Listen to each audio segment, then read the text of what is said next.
So is Naoya Inoue the best fighter on the planet? Now, Inoue has torn through multiple weight divisions with devastating power and absolutely flawless skill. Nicknamed the Monster, he's knocking out champions and making it look completely effortless.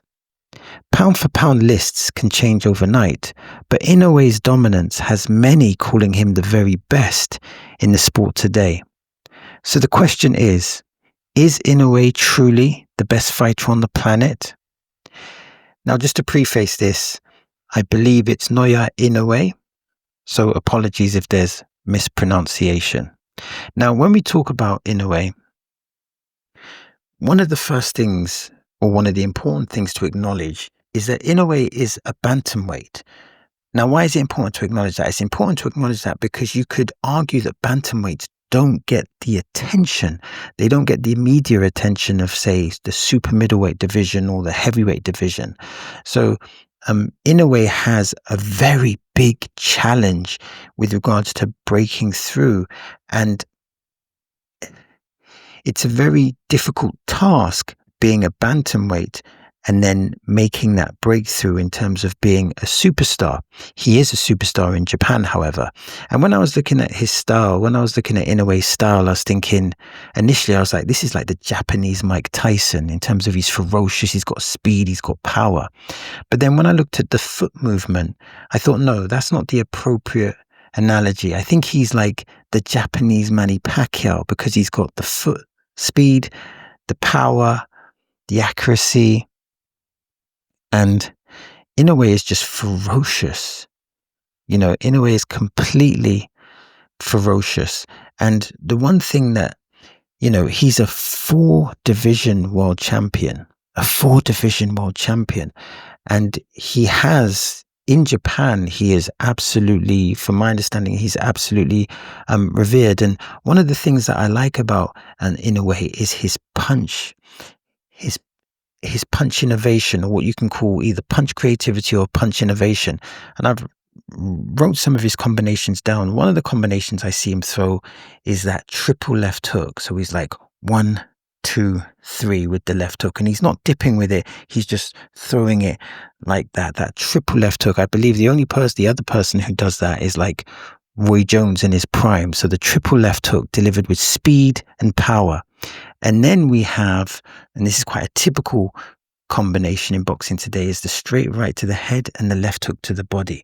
And of course, when he's throwing the straight right to the head, this is almost like a deflection shot to land that left hook to the body. Because when he's throwing that straight right and you're catching it, it kind of leaves that opening for that devastating left hook body shot.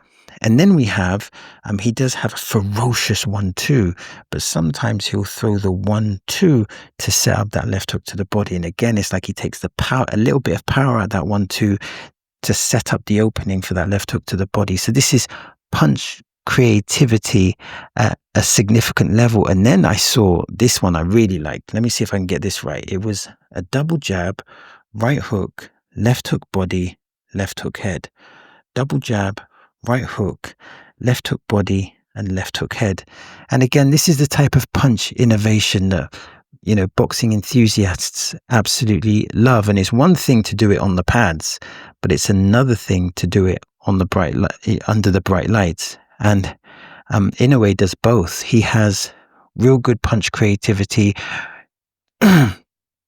and you can see this. You know, you watch his fights, you watch his highlights, and you will see that punch innovation, which I think is such an important part of being a great fighter, which Inoue clearly is. And one thing that I was pleasantly surprised by was when I looked on the pound for pound list, typically on the pound for pound list, for the top 2, you would have Usyk and Terence Bud Crawford.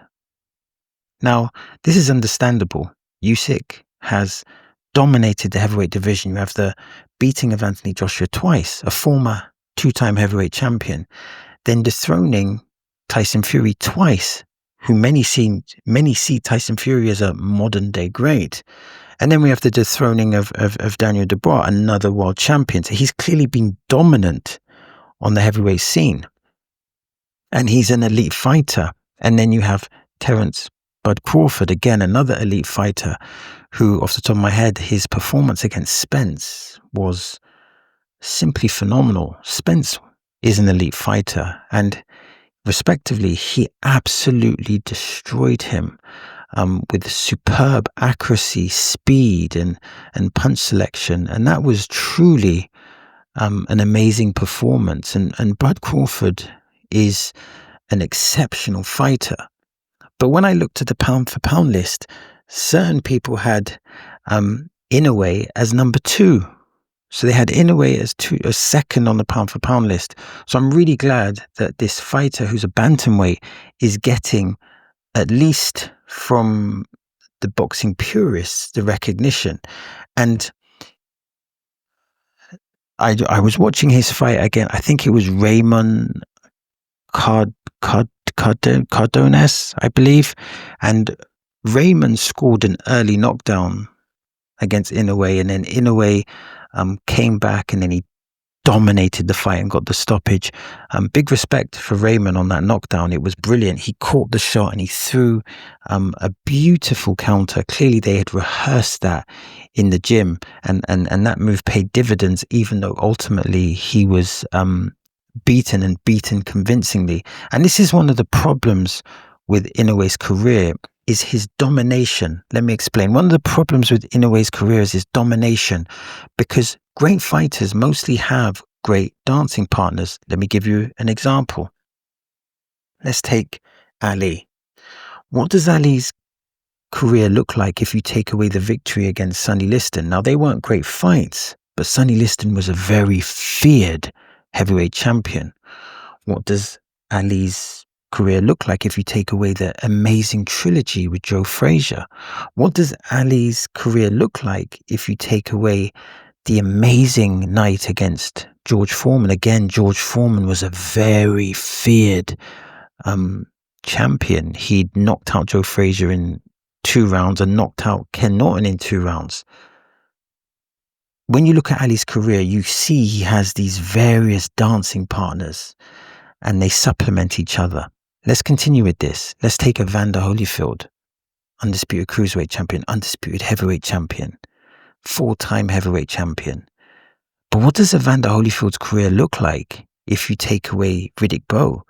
Again, he had the trilogy with Riddick Bowe. The first fight was an incredible fight, fought at like a middleweight pace, and the 10th round is reckoned to be one of the greatest rounds of all time. Truly an amazing trilogy. So again, Evander Holyfield had the dance partner of Riddick Bowe. But what does Evander Holyfield, what does Evander Holyfield's career look like if you take away his 2 fights with Mike Tyson? Mike Tyson, was one of the most, in his prime, Mike Tyson was one of the most feared heavyweights of all time. He was exceptionally feared. He had great speed, great power, and he was delivering absolutely ferocious knockouts. So he was the great dance partner for Evander Holyfield. And in that fight, it was kind of billed like a good versus evil, because all great fights will have some type of narrative. And it was a great fight. And, that propelled Evander Holyfield's career even further. So what does Evander Holyfield's career look like if you take away the trilogy with Riddick Bowe and the 2 fights with Mike Tyson? So the point is that great fighters mostly have great fighters mostly have great dancing partners. Let's go to British level, and we take Chris Eubank Jr. And Chris Eubank Jr., when he fought Conor Benn, he found his dancing partner, because both of them came together. They came and delivered. Some might say it wasn't a world level fight in terms of skill, but in terms of passion, brutality, and in terms of putting it on the line, it was a spectacle. It was an absolute spectacle outside the ring, and more importantly, it was a spectacle inside the ring. It was a battle of wills, a battle of passion, a battle of 2 fighters fighting for their names. But Inoue, unfortunately, due to his dominance, has not found that dancing partner. He hasn't found that dance partner that will take him to another level. Now, I was looking at who who is out there, and you have potential big fights with Nick Ball and I believe it's Alan Picasso. So maybe they could potentially be the dance partners.